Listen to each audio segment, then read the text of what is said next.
नमस्कार, मैं हूं संदीप चौधरी।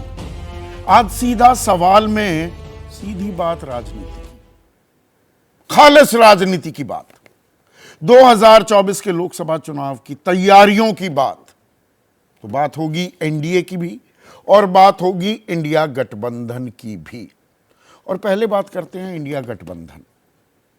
एक साल पहले सितंबर के महीने में ही, इसी महीने में, हालांकि इस महीने की शुरुआत थी पिछले साल, तब नीतीश कुमार दिल्ली पहुंचे और विपक्ष को और विपक्षी नेताओं को लामबंद करने का बीड़ा उठाते दिखे। कांग्रेस से बात की, अरविंद केजरीवाल से बात की कि भाई साथ आइए, साथ आ जाएंगे तो बहुमत नहीं छूने देंगे बीजेपी को, फिर 200 भी नहीं आने देंगे, फिर 100 से नीचे भी समेट देंगे। इस तरह के उन्होंने आने वाले कुछ महीनों में दावे किए, ताल ठोकी, फिर बैठकें भी हुई। पटना में, बेंगलुरु में, मुंबई में, अलग अलग जगह 3 बैठकें हो चुकी हैं।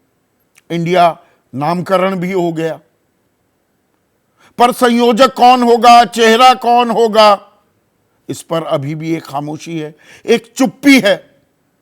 कैंपेन कमेटी, कोऑर्डिनेशन कमेटी, चुनावी प्रचार की समिति और समन्वय समिति तो बन चुकी है, और जी सीटों पर, सीटों के बंटवारे को लेकर माथापच्ची भी चल रही है। इंडिया ने 14 एंकरों का बहिष्कार भी कर दिया कि ये नफरत की दुकानें फैला रहे हैं, नफरत की दुकानें सजाए बैठे हुए हैं। पर नीतीश कुमार की मैं बात क्यों कर रहा हूं, जिन्होंने ये पहल की, अगुवाई की, क्या वो आज भी एक पहेली बने हुए हैं? और इक्का दुक्का नहीं, आधे दर्जन से ज्यादा वाकये पेश आ चुके हैं इसी महीने में। नीतीश के मन में क्या है, इसकी था क्या ले पा रहा है विपक्ष? चर्चा क्यों नीतीश की? नीतीश कुमार आज दीनदयाल उपाध्याय जयंती में शामिल होते दिखे। पंडित दीनदयाल उपाध्याय मार्गदर्शक हैं, विचारक हैं, आइडियोलॉग हैं बड़े, भारतीय जनता पार्टी के भी और आरएसएस के भी। उन्होंने कहा कि हम लोग पंडित दीनदयाल उपाध्याय जयंती में भी जाते हैं, हम लोग सबकी इज्जत करते हैं, जहां जाना होता है वहां जाते हैं, कौन क्या बोलता है उससे क्या। पर यह सिर्फ पंडित दीनदयाल उपाध्याय जयंती का मामला नहीं है। वैसे तेजस्वी यादव भी गए, पर सवाल क्यों? वैसे गिरिराज सिंह कह रहे हैं कि नीतीश जी दीनदयाल जी को माला डालने नहीं, आरजेडी को डराने गए हैं। उधर सुशील मोदी कभी दाहिना हाथ थे सालों तक नीतीश कुमार की। वो क्या कह रहे हैं, नीतीश कुमार एक राजनीतिक बोझ बन गए हैं और अब वे नाक भी रगड़ लेंगे तो उनकी एंट्री एनडीए में नहीं होने जा रही। सवाल यही है, एनडीए के साथ है, इंडिया के साथ है।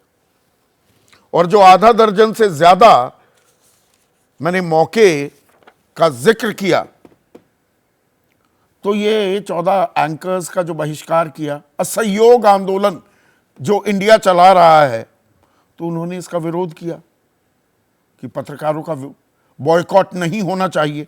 ये 16 सितंबर की बात है। उसी दिन अमित शाह ने कहा था कि जेडीयू आरजेडी का गठबंधन तेल पानी जैसा है, ये कभी एक नहीं हो सकते। जबकि 9 सितंबर को G20 डिनर में शामिल हुए नीतीश कुमार। कांग्रेस के 2 मुख्यमंत्री, उनको तो हेलीकॉप्टर ही मुहैया नहीं हो पाए, या उनको लैंडिंग की इजाजत नहीं दी गई, या वो बहाना मार रहे थे, वो नहीं थे। सिद्धरमैया भी तीसरे मुख्यमंत्री नहीं थे, पर वो थे नीतीश कुमार बाकायदा प्रधानमंत्री के साथ। जो बाइडेन, जो कि राष्ट्रपति हैं अमेरिका के, मुस्कुराते हुए, खिलखिलाते हुए तस्वीरें भी वो खिंचवाते दिखे। तो नीतीश क्या पोस्चरिंग कर रहे हैं? और इसमें साथ में एक और धारा बह रही है, जानकार ये बताते हैं, सूत्रों के हवाले से हमें ये खबरें महीने डेढ़ महीने से आ रही हैं, हर दूसरे तीसरे दिन कोई ना कोई चर्चा सामने आती है कि लालू प्रसाद यादव अब दबाव बनाने लगे, अब तेजस्वी को प्रमुखता देने की बात हो रही है। फिर वो चंपारण मटन भी राहुल गांधी को सिखाते दिखे और खिलाते दिखे लालू प्रसाद यादव। तो असहज हो गए हैं क्या नीतीश? भाई ना मुझे संयोजक बना रहे, ना चेहरा, वो बेंगलुरु से वापस आ गए थे जल्दी, प्रेस कॉन्फ्रेंस में शामिल नहीं हुए थे। इंडिया नाम से उनको एतराज था कि इंडिया नाम रखने का क्या मतलब होता है, कोई और नाम रख लीजिए। तो क्या सब ठीक है या कुछ खेला भी हो रहा है? क्योंकि बिहार मॉडल पर ही सीटों के बंटवारे का फॉर्मूला इजाद करने की सलाह इंडिया के नेता एक दूसरे को लगातार दे रहे हैं। इसी बीच आज कैथल में, हरियाणा के कैथल में देवीलाल की जयंती के मौके पर अभय चौटाला वो नेताओं को न्योता देते भी दिखे। अब फरूक अब्दुल्ला तो वहां पर थे, चंद्रशेखर रावण वो भी थे। खास जो शख्स वहां मौजूद थे जिससे राजनीतिक सवाल कुछ उठते हैं, खास हरियाणा में चौधरी बीरेंद्र सिंह, कांग्रेस के लंबे समय तक बड़े नेता रहे, फिर बीजेपी में आ गए, केंद्रीय मंत्री भी बने, उनका बेटा सांसद भी है, वो भी मंच साझा करते दिखाई दिए। सुखबीर बादल, शिरोमणि अकाली दल को लेकर लगातार चर्चाएं हो रही थी कि भाई एनडीए में वापसी हो जाएगी, पंजाब में एक मोर्चा बना लेगा एनडीए, उनका यहां आना क्या कह रहा है? और आरएलडी की तरफ से शाहिद सिद्दीकी भी वहां दिखे, इसके अलावा केसी त्यागी तो थे ही, और डेरेक ओब्रायन भी। अब कैथल में ये एक और इंडिया के साथ जुड़ने का अध्याय बनता दिख रहा है क्या? और हरियाणा, पंजाब और पूर्वी राजस्थान, कुछ और हिस्से भी, और पश्चिमी उत्तर प्रदेश की राजनीति के समीकरण क्या बदल सकते हैं? ये एनडीए के लिए क्या बुरी खबर हो सकती है? और एक और बुरी खबर अभी कुछ देर पहले ही आई, दक्षिण में सबसे बड़ा घटक एनडीए का अन्ना द्रमुक AIADMK वो अलग हो गया है, और अलग होने के बाद AIADMK के समर्थकों में जबरदस्त उत्साह दिखा। चेन्नई की सड़कों पर जश्न मनाया जाने लगा।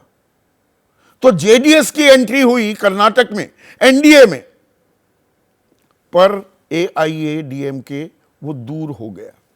तो कुनबा किसका मजबूत हो रहा है, आज इसी पर हम चर्चा करेंगे। ऐसे में आज का सीधा सवाल, बिना लार लपेट जो सवाल हम पूछ रहे हैं, नीतीश के मन में क्या एनडीए या इंडिया?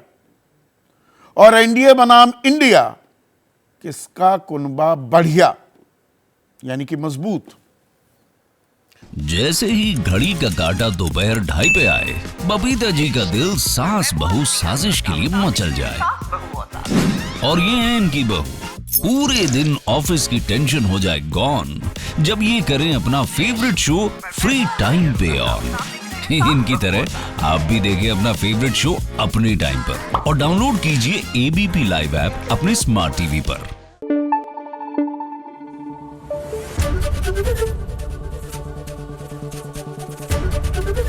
ABP न्यूज आपको रखे आगे।